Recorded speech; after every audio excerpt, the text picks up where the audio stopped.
और आज मेरे साथ मेरे शो में पाकिस्तान की वो दो मशहूर नंदे मौजूद हैं जिन्होंने अपने घर में सबको डाला हुआ है वक्ता। नंद नहीं, बहने गंद। बड़ी बाजियां जिन्होंने घर में डाला हुआ है जनाब फुल टाइम अजाब। ठीक है लेकिन असल में तो बड़ी क्यूट क्यूट आपको पता है ये झूठी औरत है, ये झूठ बोल रही है, इसकी बातों पे यकीन मत कीजिएगा। Hello guys, please don't trust viewers. तुम्हारे लिए मैं टिकटॉक बनाऊंगी।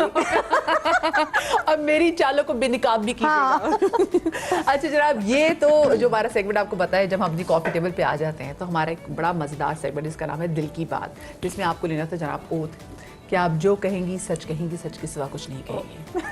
वैसे तो अब ये जो कहेंगी सच कहेंगी, ये सच के सिवा कुछ नहीं कहेंगी। सच्चे सवालात करूंगी, इनका सच्चा जवाब देना है, ठीक है ना? चलो जी, ready? Are you ready guys? Yes. Okay शुरू।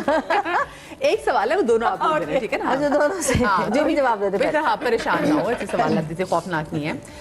पहला सवाल आप लोगों से ये है कि वो कौन है कि कोई अच्छी खबर हो या बुरी खबर हो, आप सबसे पहले उसी से शेयर करते हैं। जन्नत। जन्नत माशाल्लाह इतनी बड़ी हो गई है कि वाह। सब सब सब सब आप बताएं। पहले मेरी अम्मी थी, अब मेरी बहन है। अब बहन को अम्मी को हम टेंशन से नहीं बताते, वो बहुत टेंशन ले लेती हैं। मेरे एक दिन पैसे गुम हो गए, मैंने कहा पैसे गुम हो गए, मैं भूल गई। अम्मी को 4 महीने बाद भी अरे पैसे मिले, अम्मी छोड़े। इतनी प्यारी होती है अम्मियाँ। अम्मियों के ना ये सदके जाओ। अच्छा, आप लोगों की बातों की परवाह होती है या फिर आपको होता है कि जी मेरी जिंदगी का असूल है और जैसे मैं चाहती हूँ वैसी चीजें करूंगी? हाँ, मैंने तो कभी परवाह नहीं की और मैं माई वे और हाईवे पे यकीन रखती हूँ, तो मैंने कभी परवाह नहीं की and I am very happy. मुझे जो अपने होते हैं, जिनसे मुझे कंसर्न होता है, उनकी अगर कोई ऐसी बात हो तो उसकी मुझे जरूर परवाह होती है। बाकी जाए क्या बिंदास खवातीन है मेरे पास। अच्छा, आप लोगों का वैसे क्या ओपिनियन है कि क्या लड़कियों के पास कोई प्रोफेशनल डिग्री होनी चाहिए? नौकरी करना जरूरी है आजकल की लड़की के लिए? बिल्कुल, बहुत ज़्यादा ज़रूरी है। नंबरों की परवाह नहीं करनी चाहिए। मुझे याद है मेरी अम्मी कहती थी कि मार्कशीट जो है ना, वो एक ख़ास टाइम के बाद उसकी हैसियत नहीं रहती, सिर्फ डिग्री की हैसियत रहती है। तो डिग्री ज़रूर लड़कियों को लेनी चाहिए, कोशिश करनी चाहिए जितनी बड़ी से बड़ी डिग्री ले सके, और उसके बाद आपको बिल्कुल काम करना चाहिए ताकि आप फाइनेंशियली इंडिपेंडेंट रहें, ताकि कोई आपको लेटर ऑन फाइनेंशियली या किसी भी हवाले से अब्यूज ना कर सके, जो कि खवातीन हमारे यहाँ होती हैं। हाँ। मैं ये सोचती हूँ कि एजुकेशन बहुत ज़रूरी है, क्योंकि वो एक आपकी पर्सनैलिटी भी बिल्ड करती है ना, उसके लिहाज से भी बहुत ज़रूरी है। और अगर हम ये कहें कि अगर डिग्री ना भी हो तो कम से कम लड़की को जो उसके शौक हैं या जो उसका किसी को खाना पकाने का शौक है, हुनर आना चाहिए, वो आना जरूरी है। कोई ना कोई हुनर जरूर होना चाहिए। हुनर से भी आप बहुत कमा लेते हैं, बहुत इंडिपेंडेंट है। क्योंकि वो कम से कम आप जब इंडिपेंडेंट होते हैं तो वो एक कॉन्फिडेंस और ही होता है आपका, चाहे वो कुछ भी हो। और मैं जिस तरह की हूँ ना, तो मैं किसी से किसी भी किस्म की कोई भी उम्मीद नहीं रखती अपनी लाइफ में, चाहे कोई भी हो। मैं कहती हूँ कि क्योंकि अगर आपकी एक्सपेक्टेशंस ना हो और कोई आपके लिए करे तो वो ज्यादा खुशी होती है, बजाय से कि आप बोले अभी ये करेगा अभी ये करेगा और अंडा फोड़ दे यही रह लो, और तकलीफ होती है। हाँ। तो ये जो चीजें होती है ना, आपको अपने आप से उम्मीदें होनी चाहिए बस, और दुनिया में किसी से अल्लाह के सिवा उम्मीद ना रखें, चाहे कोई भी हो। अपनी अम्मी की पर्सनालिटी का कितना इम्पैक्ट अपनी पर्सनालिटी में देखती हैं और झलक दिखाई देती है आपको अपनी पर्सनालिटी पर अपनी अम्मी की? हाँ, फ़र्क ज़्यादा लगते हैं। She was very polite, I am not a polite person. बाकी हाँ, यही फाइनेंशियली इंडिपेंडेंट होना, काम करना, ऑर्गेनाइज होना, ये सब मेरे ख्याल में मैंने अपनी अम्मी को ही देखा था। और आई थिंक एक ख़ास एज के बाद आप आहिस्ता आहिस्ता अपने अम्मा या अब्बा ही बनने लगते हैं। मुझे अब ये बहुत ज़्यादा लगता है। वैसे आपको अपनी पर्सनालिटी में कोई चेंज नज़र आया आफ्टर योर मदर्स डिमाइज? हाँ, I think I just become more serious and I always took her for granted. And मेरे पता नहीं क्यों जहन में ये नहीं था कि वो कभी अचानक मेरी जिंदगी से गायब हो जाएंगी। तो जब उनका इंतकाल हो गया तो मुझे लगा कि ओके, ये कैसे हो गया, बिकॉज मेरे जहन में नहीं था कि ऐसा कभी होगा।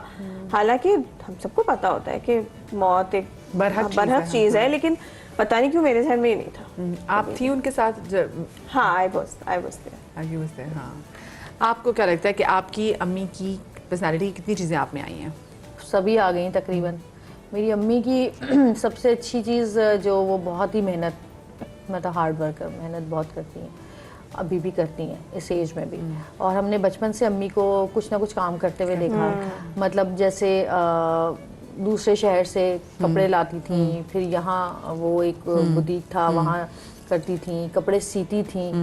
और मतलब हमारे अब्बू का बड़ा साथ दिया उन्होंने हमेशा से। अम्मी को हमने बहुत मेहनत करते हुए देखा, और घर के काम वाम हर चीज़ मैंने तकरीबन सारी चीज़ें मुझे अम्मी की ही आई हैं, अब्बू की भी आई हैं। और अब्बू भी हमारे बहुत मेहनत कश आदमी हैं, और अभी भी हैं। मैं ये नहीं कहूँगी कि थे, मैं कहूँगी अभी भी हैं, क्योंकि अपने एज के हिसाब से सब कर ही रहे हैं। और अम्मी की एक चीज़ मुझे, मैंने हमेशा दरगुजर करना अम्मी से सीखा बहुत, क्योंकि वो कहती थी अल्लाह पे छोड़ दो, अल्लाह पे छोड़ दो, अल्लाह पे छोड़ दो। मतलब बहुत सारे लोग मैंने ऐसे भी देखे हैं, बात समझ में नहीं आ रही होती ना। नहीं, हाँ, जब कहती हैं। और अम्मी की एक और चीज़, जैसे अम्मी गाना गाती हैं, तो पापा भी हमारे गाना गा लेते हैं, तो वो चीज़ भी शायद अम्मी पापा तो की वो जो तरफ सो से रहे हैं आई। वो उधर से आए हैं। हाँ, अम्मी की एक्टिंग, अम्मी बहुत जॉली है मेरी, हर शादी में डांस भी कर रही हैं, अभी तक भी वो जो है ना बहुत जॉली है, मजाक करना, हंसना हंसाना, जहाँ अम्मी होती हैं वहाँ पे कह ही होते हैं। तो मुझे लगता है मेरी पर्सनैलिटी, अम्मी और पापा भी ऐसे ही हैं, मतलब महफिलों की रौनक है। हाँ, तो अभी भी मतलब अम्मी नहीं जाती, माशाल्लाह वो 6 बहनें हैं, तो अम्मी अगर नहीं होती तो सब कहते हैं कि जी वो नहीं आई है तो मजा नहीं आ रहा। तो अम्मी का ये था, तो सारी चीजें मेरे अंदर अम्मी की ही आई हैं तकरीबन।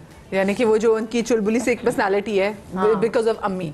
हाँ, क्योंकि अम्मी ऐसी हैं। अच्छा, मुझे बताएं, शादी से पहले तो लड़कियां बहुत सारी चीजें सोचती हैं कि जी लड़का ऐसा होना चाहिए, ऐसा होना चाहिए। फिर जब शादी हो जाती है फिर पता चलता है कि नहीं, ये लोग लड़का होना चाहिए।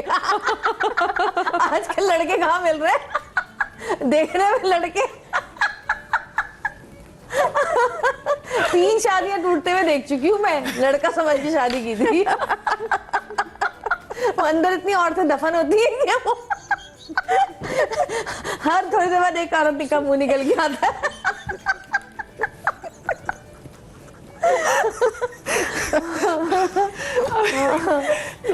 मुझे जरा दोबारा दोहरा दे सवाल, मैं तो भूल ही गई बातों में। सवाल ये था कि हम शादी से पहले ना बस देखिए लड़का ऐसा होना चाहिए, ऐसा होना चाहिए, ऐसा होना चाहिए। आप लोग भी ऑफ कोर्स शादी से पहले आप लोगों ने चाहोगे कि लड़का ऐसा होना चाहिए, लेकिन जब शादी हो जाती फिर आप कहते नहीं लड़का ऐसा भी होना चाहिए था, हमने ये क्यों नहीं सोचा। तो क्या लड़कियों को वैसे ध्यान में रखना चाहिए, लड़का कैसा होना चाहिए, और आपने वैसे क्या सोचा हुआ था? मैंने कुछ भी नहीं सोचा हुआ। I just liked him a lot, और I think I just liked him a lot. बस मुझे अगर शादी करनी थी तो मुझे जिनसे की है शादी उन्हीं से ही करनी थी, मुझे किसी और से नहीं करनी। वैसे क्या टिप क्या देना चाहेंगे लड़कियों को, किन बातों का ध्यान रखना चाहिए? आई थिंक लड़के के अलावा लड़के के घर वालों को जरूर देखना चाहिए, खासकर लड़के के वालिद को, वालदा को, क्योंकि वालदा ने तरबियत की होती है और एक खास टाइम के बाद लड़का अपने वालिद की तरह बिहेव करने लगता है। तो आपको लड़के के वालिद और वालदा दोनों को देखना चाहिए कि उनकी आपस में क्या इंटरेक्शन है, which is very difficult but करना चाहिए। जब आप घर जाए अब्बा तो घर पे होते नहीं, अब्बा लेकिन आई थिंक ये जरा तो देखना चाहिए, और ये देखना चाहिए कि उस लड़का तो बज़ाहिर बहुत अच्छा होगा, लेकिन ये कि लड़के के घर का माहौल और आपके घर का माहौल कंपैटिबल है कि नहीं है, क्योंकि समटाइम्स बुरा कोई नहीं होता है लेकिन कंपैटिबिलिटी इश्यूज होते हैं। बट दैट टेक्स टाइम, इसमें टाइम लगता है। तो ये जो अफेयर चलाते हैं या मुलाकातें करते हैं उनमें ये चीजें देख लेनी चाहिए। और तो फिर भी आई थिंक वो बात सही है कि शादी फिर भी एक जुआ होता है। शादी में भी जुआ होता है। क्या चीजें देखनी चाहिए? भाई मेरी तो शादी वैसे अरेंज मैरिज थी, और लेकिन मुझे लगा कि जैसा मैं सोचा उससे ज्यादा ही मिली है। ओवरलोड हो गया। पता है हम उस दिन सऊद वैसे भी कह रहे थे कि भी आप लोग तो बड़े जन्नती आदमी हैं, क्योंकि आपकी बीवियां तो आपके पीछे आपकी इतनी तारीफें करती है, लेकिन फिर भी मतलब आजकल का जो माहौल, मेरा ख्याल है अब अगर मैं ये कहूँ कि आजकल क्या देखना चाहिए, मुझे ऐसा लगता है कि आपकी लाइफ जो है ना, हर इंसान की लाइफ में बहुत सारी प्रॉब्लम्स आती हैं, फाइनेंशियली भी आती है, इमोशनली भी आती है। मैं ये कहती हूँ कि जिससे भी शादी करें, क्योंकि प्यार के बगैर, अंडरस्टैंडिंग के बगैर भी जिंदगी गुजरे, लेकिन रिस्पेक्ट के बगैर नहीं गुजरती। अगर वो आपकी रिस्पेक्ट नहीं करता तो वो आपसे कितने ही प्यार कर ले, आपके कदमों में कितने ही तोहफे लाके, दौलत लाके दुनिया के निछावर कर दे, लेकिन अगर वो आपकी रिस्पेक्ट नहीं करता, आपसे बदतमीजी से बात करता है, आपको गाली देता है, ऐसे आदमी से शादी ना करें, कभी भी ना करें जो जबान का गंदा हो।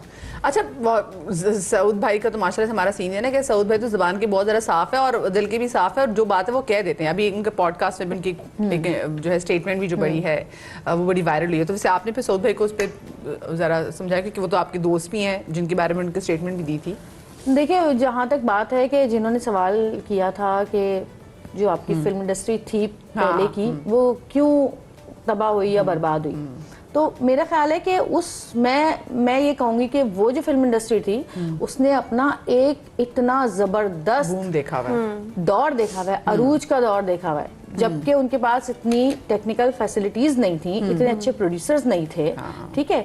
उसके बावजूद आज तक वही हीरो जो हैं अगर रोड पे खड़े हो जाएं तो रश लग जाता है। मैं ये पूछूंगी कि आज की जो हमारी इंडस्ट्री है वो कहाँ गई, उसका क्या किया भैया?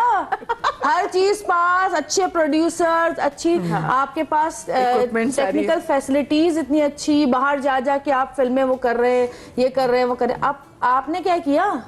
वो तो एक अरूज का दौर देखा, आप तो अरूज तक पहुंचे ही नहीं हो। पहले अपनी वाली को संभालो, क्योंकि वो खुद 3-4 फिल्में कर चुके हैं, इसलिए मैं कह रही हूँ ये बात। तो अपनी वाली तो पहले संभाले ना, जो थी या है या पता नहीं कहीं है, एग्जिस्ट करती है कि नहीं। अच्छा, पता है जिस टाइम के ये सारे एक्टर्स की बात हो रही है, इंक्लूडिंग आपके शौहर और रैम्बो साहब, अच्छा मैं बहुत ज्यादा फिल्में जाकर देखती थी हमेशा से, और अभी भी जाती हूँ देखने। तो अभी भी जो अभी तो जितनी आ जाती है, जो ईद के ईद आ जाती है, अगर एक कोई याद है तो। हाँ। तो ये वाली जो लॉट थी ना, जो लॉलीवुड थी, ये लोग अभी भी जब फिल्म में अपीयरेंस देते हैं ना, तो आपको, मुझे हमेशा देखकर ये लगता है कि यार इनको कैमरा लेना आता है, इनको बोलना आता है, और जब इनकी प्रेजेंस होती है ना, चाहे वो वाले हीरोइने हो, वो वाले हीरो हो, वो फिल्म स्टार पता चलते हैं कि फिल्म स्टार हैं, एकदम से आपकी तवज्जो एज ए ऑडियंस उनकी तरफ चली जाती है। फिर वो जो यंगर लॉट होती है ना, आई डोंट नो, मेरा तो नहीं ध्यान जाता। सऊद साहब की मैंने बहुत फिल्में देख रखी हैं और he was amazing. Specially I remember मैंने मिस इस्तांबुल में मुझे उनका काम बहुत अच्छा लगा था। तो आई थिंक उन सबको बहुत आता था काम करना। अच्छा, आप लोगों की अपनी कोई एक ऐसी आदत जो आपको नेगेटिव लगती हो और आप चाहते हो उसको चेंज कर दूं, वो कौन सी आदत है? I think I'm very hot-headed, but I try to control it, but Take a deep breath. फिर कैसा कुछ करती हैं? कुछ सीखा आपने कि जो एकदम गुस्सा आता है? कि कुछ नहीं होता उससे, मैं समझ आता नहीं। I think मेरा बस दिल चाहता है कि मैं अगले का दिमाग ठीक कर दूं, है ना। हाँ।